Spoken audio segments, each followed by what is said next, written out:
as you know, Life Achievement Award. That's what this is all about. And each year, the organization presents a maximus of 2 awards to veterans of the entertainment industry, with those who have embellished Hollywood with multitudinous years of performance excellence. And tonight, we deify an artist who not only meets the criteria, but plays a good game of tennis to boot. Now, when you can say the word multitudinous and tennis in the same sentence, you're doing all right. Part of the old announcer's test we used to take. To present this man to our assembled membership here tonight, we've enlisted the talents of a lovely lady who, starting this season, will periodically retreat to the other side of the camera to showcase her directorial skills, too, and we're very happy about that. Whether this diverse actress is riding through the big valley and chaps on horseback, or romping through Denver, Colorado in white furs, she can drive in her Corniche, which she does, of course. She is equally glamorous, whatever she does, and she is wonderful. Co-star of the colossal hit Dynasty, a woman who should undoubtedly feel at home here in the Crystal Room. Ladies and gentlemen, Miss Linda Evan. Linda.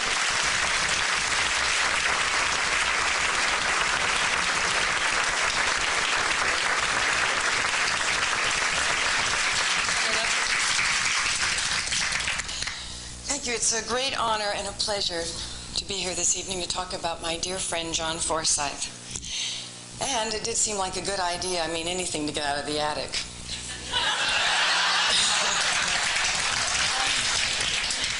To talk about John's career in the detail it deserves would take longer than he would like. And if I bore him, he might go back to Alexis, but I hope he'll be patient. The list is impressive, and he may have forgotten some of it himself. John started acting on the radio, and then they discovered that the wonderful voice belonged to the equally wonderful face, the eyes and hair we all know, to say nothing of the talent or the body. He was one of the original members of the Actors Studio, along with Marlon Brando, Montgomery Clift, Maureen Stapleton, Lee J. Cobb, and many others of our very best. His first Broadway appearance led to a movie contract with Warner Brothers and his Hollywood debut with Cary Grant in Destination Tokyo. During World War II, he enlisted in the Army Air Corps and was back in the theater in Moss Hart's all-service stage musical, Winged Victory. He went from there to Broadway, Yellow Jack, It Takes Two, All My Sons, and 3 years in the National Company of Mr. Roberts. Theater goers who were lucky enough to see him in this, and on Broadway in the Pulitzer Prize-winning Tea House of the August Moon, cherish the memory of a performance of great authority, charm, and wit. John's movie roles are as varied as his stage roles, showing again his versatility and range as an actor. From Robert Wise's Captive City to Hitchcock's Topaz and The Trouble with Harry. From In Cold Blood to his solid and touching performance in The Happy Ending, and as the corrupt judge in Injustice for All, a marked departure from his other roles and a performance that drew great attention and acclaim. These are just a few of his films, but we mustn't forget the one he wants to buy back and burn, Kitten with a Whip.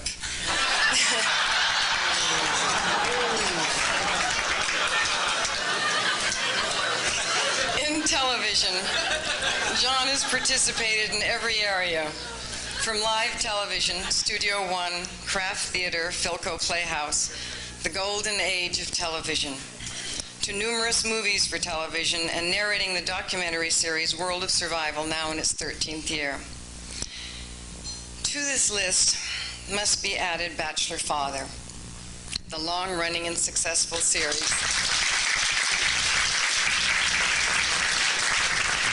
Not necessarily noted for the fact that it was in this that John gave me my first speaking role.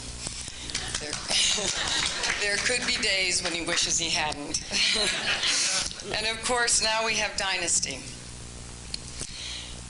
Well, there's very little left unsaid in praise of John's participation in the series, except to mention that he sets a standard not only of acting, but also of conduct for the rest of the company. He is an example for us all of dignity, and kindness and excellence in his craft to which we all aspire. He has also given new meaning to the sex appeal of men with silver hair. In 1980, John was given the Lee Strasberg Studio Award. The award itself is a bust of Strasberg, and on it are inscribed words that might sum up John's career. Honor these actors, for they are the abstracts in the brief chronicle of the time. And so, on behalf of the Hollywood Press, I present the Life Achievement Award to John Forsythe.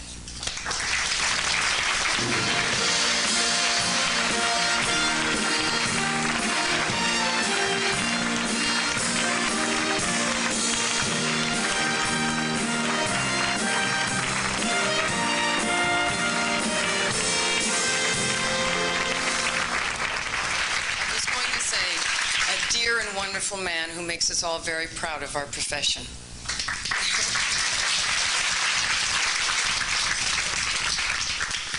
I can't tell you how pleased I am to be here and get away from the Dynasty set and these 10 and 12-hour love scenes with Linda. You know, not many people know this, but I almost didn't play that part. It had to do with Linda and money. I haggled back and forth for, must have been 2-3 weeks with Aaron Spelling and his fellas. Back and forth, and finally I offered them enough money and they gave me the part.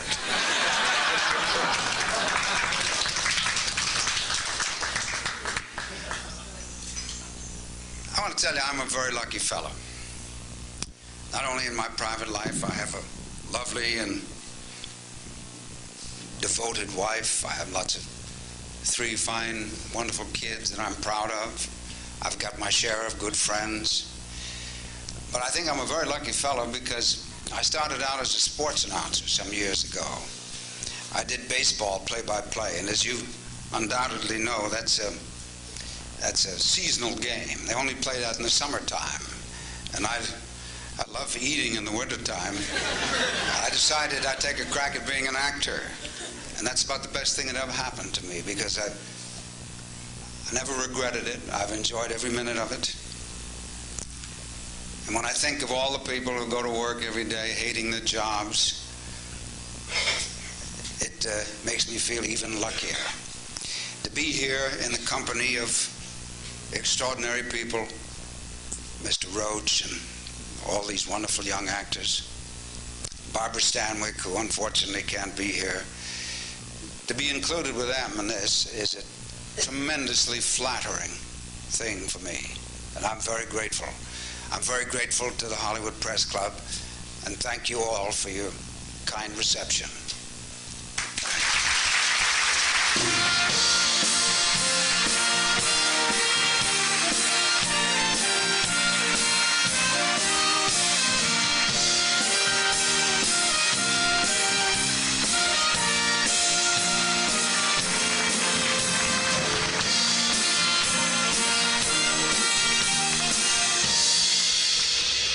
Congratulations.